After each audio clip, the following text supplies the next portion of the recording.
Field marshal army chief साहब का viral हुआ।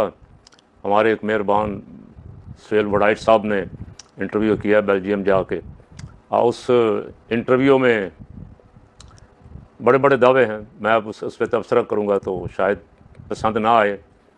यहाँ तक कहा गया है कि शैतान ने माफ़ी नहीं मांगी, बाकी फ़रिश्तों ने माफ़ी मांग ली, वो बच गया और शैतान पकड़ा गया।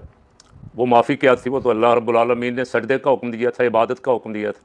वो सजदे में गिर गए, और जो सजदे में गिर गए अल्लाह रब्बुल आलमीन के हुक्म पे अमल पैरा हो गया, रब को पसंद आए।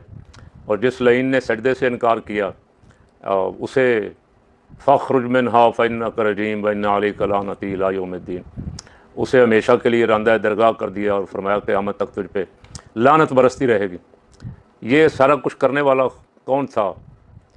जिसने फ़रिश्तों को तौफ़ीक दी और शैतान को मरदूद किया। ये खालिक कायनात की ज़ात वाला सिफ़ात थी।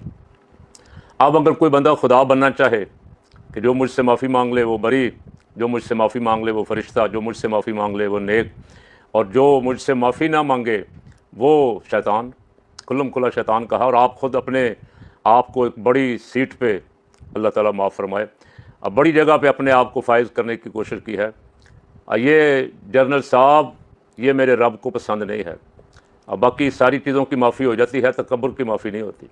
वहाँ बड़े बड़े तकब्बुर करने वाले मारे गए हैं, जिनके वहम गुमान में भी नहीं था कि हमारी पकड़ आएगी, वो भी मारे गए। तो ये तकब्बुर, पता नहीं माफ़ी किसने मांगनी है, कि माफ़ी तो अल्लाह की ज़ात से मांगनी है जिसने मांग। अल्लाह रब्बुल आलमीन माफ़ फरमाने वाला। हुज़ूर सैयद आलम सल्लल्लाहु अलैहि वसल्लम ने इरशाद फरमाया किसी को मुसीबत में देख के उस पर खुशी का इजहार ना करो, कहीं ऐसा ना हो कि तुम उस मुसीबत में गिरफ़्तार हो जाओ और वो तुम्हारी इस बुरी नज़र का असर ये हो कि वो वहाँ से रिहा हो जाए, तुम गिरफ़्तार हो जाओ।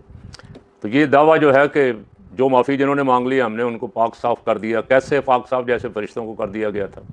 और जिन्होंने नहीं मांगी उनको हमने पकड़ लिया। और जो 2 साल हो गए जेलें भुगत रहे हैं, मुसीबतें बर्दाश्त कर रहे हैं, उनको सबको कौम तो हीरो समझती है और आपने उनको शैतान करार दे दिया। बहरहाल आपने अपना जवाब भी अल्लाह की बारगाह में सोच लिया होगा कि मैंने जवाब